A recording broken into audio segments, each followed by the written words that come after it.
আমরা কারো লাল চক্ষুকে ভয় করি না ভাই, আমরা ভয় করি শুধু আল্লাহ রাব্বুল আলামিনকে। কোন আধিপত্যবাদের ছায়া বাংলাদেশে আমরা দেখতে চাই না।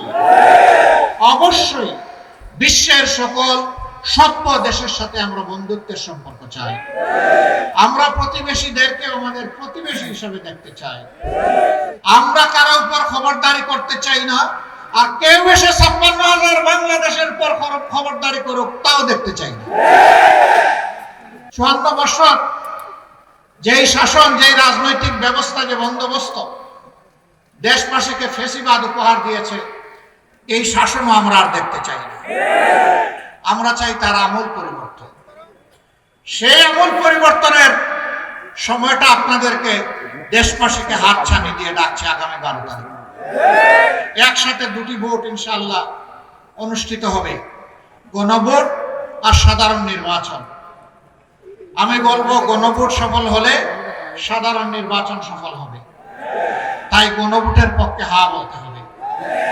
জুলাই শহীদদের প্রতি সম্মান দেখানোর জন্য গণভোটের প্রতি হা বলতে হবে।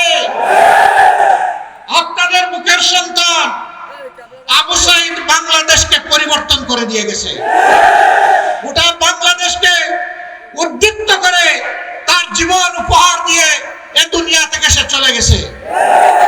সে আওয়াজ দিয়ে গেছে, হে বাংলাদেশ, তোমাদের হাতের তালুতে আর তোমাদের ঘাড়ের পর, হাতের তালুতে আমার রক্ত, ঘাড়ের উপর আমার লাশ আমি উপহার দিয়ে গেলাম।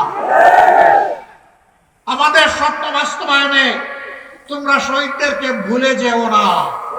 আমরা কথা দিচ্ছি, আমরা ভুলে যাব না ইনশাআল্লাহ। 4টা বড় বড় নদী আল্লাহ তাআলা নর্থ বেঙ্গলের মানুষের জন্য নিয়ামত হিসেবে দান করেছিলেন, তিস্তা, ধরলা, করতোয়া এবং ব্রহ্মপুত্র। কিন্তু এই নিয়ামত গুলাকে অতীতের 54 বছরের সরকারগুলো সংরক্ষণ করেনি। এক সময় যে নদী দিয়ে জাহাজ চলতো, এই নদী দিয়ে এখন সাধারণ নৌকা চলাচল করতে পারে। নদীর পানি উঠে দিয়ে নদীগুলো এখন মরুভূমি, কঙ্কাল হয়ে পড়ে আছে। এই নদীগুলো আল্লাহর দান। অতীতের সরকারগুলোর উপেক্ষা, উদাসীনতা, অবহেলা গোটা নর্থ বেঙ্গলকে মৃত্যুর দিকে ঠেলে দিয়েছে। নদী মরে যাওয়া মানে আমাদের মাটি মরে যাওয়া, আমাদের মাটি মরে যাওয়া মানে আমাদের রিজিকের দুয়ার বন্ধ হয়ে যাওয়া। মহান আল্লাহর পর ভরসা করে আপনাদেরকে আমরা কথা দিচ্ছি, উত্তরবঙ্গের মানুষের নয়, শুধু বাংলাদেশের আপামর জনতার ভালোবাসা, দোয়া, সমর্থন এবং ভোট নিয়ে আমরা যদি সরকার গঠন করতে পারি, তাহলে নর্থ বেঙ্গলে প্রথমে আমাদের দৃষ্টি পড়বে মরা নদীগুলাদের।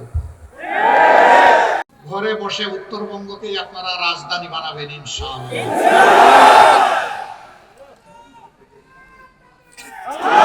আমরা যুবকদের হাতে আমরা বেকার ভাতা দেব না। বেকার ভাতা বেকার তৈরির কারখানায় পরিণত হবে।